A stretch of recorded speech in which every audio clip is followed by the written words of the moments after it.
What you're looking at here is my Crosman Stinger P311 airsoft BB gun, and what I've done is I've stuck this red dot sight on top. Now before you go criticizing this whole setup, let me just explain to you my plan, because I did make a video of this gun, just a brief little review, and then I did some shooting tests outside, and one of the things that I expressed in that video was that I was very disappointed with the sights on this gun. I thought the gun itself was alright, but the sights were just yeah, not nearly as good as it could be. So what I wanted to do is I want to build a better pair of sights for this gun that can I can glue them on, or yeah, somehow secure them to the gun.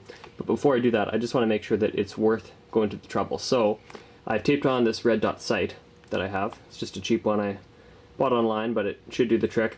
And it's actually very securely taped on here, surprisingly.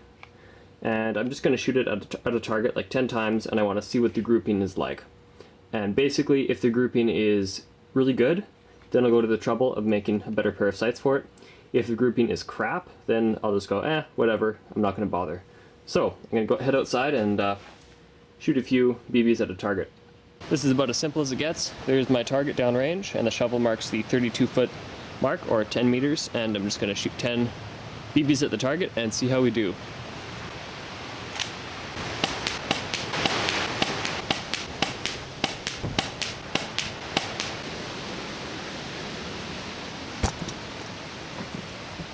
These results may seem sort of disappointing, but I noticed as I shot, the shots moved further and further over this way, so I'm thinking my red dot sight was slipping, so I'm going to try and secure it down a little bit better and try again.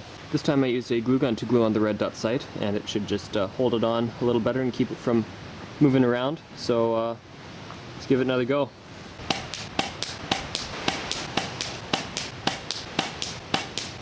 So there's the target I just shot, and you notice it's a pretty nice little grouping there. This is the older one when the sight was just taped on, so I'd say there's a bit of an improvement there. But as you can hear, there is a lot of wind out today, and I had to wait until the wind died down in between the shots and stuff.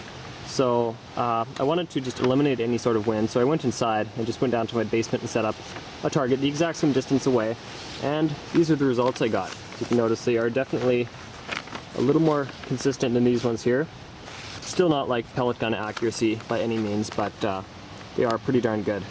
And by the way, I'm using the 0.20 gram BBs for all these tests. They seem to work the best in this gun. So yeah, those are the results. This is the sort of accuracy you could potentially expect from this gun if you modify the sights. Now I think I'm going to calibrate the sight and do some longer distance shooting from about 15 meters away, or 48 feet. I just finished calibrating my red dot sight, so now it's fairly accurate if I'm shooting something that's about 15 meters away or 48 feet away. So I've set up 7 plastic cups. They're approximately the same size as a tin can, and these are, again, 48 feet away from me, or 15 meters. And as far as my review video is concerned, it would take me about 30 shots to knock over all 7 cups. I'm going to see if I can get them all over in under 10 shots. So here we go. And I may have to just kind of skip along here because I have to wait until the wind dies down, because it's pretty windy today. So I did hit that one, so I will count that. That's 1 for 1. 1 for 2. That's 2 for 3. That would be 3 for 4. That's 4 for 5. That's 5 for 6.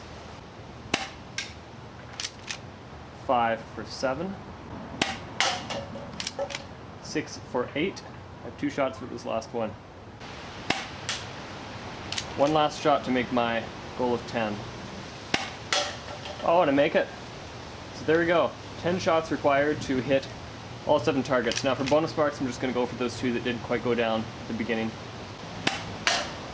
There's 1, and there's 2. Wow.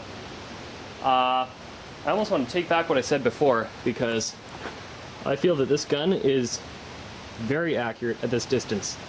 Like, as long as there's no wind, and it is a fairly windy day today, I was just trying to shoot in between gusts. If there's no wind, it will pretty much hit the tin cans or cups 15 meters away almost every time. So I'm very impressed. I think I'm just going to leave this on here because it's on here pretty good. So I'm not going to muck around with it too much. and it seems to be fairly accurate. So yeah, I think that's about it for now. Thanks for watching.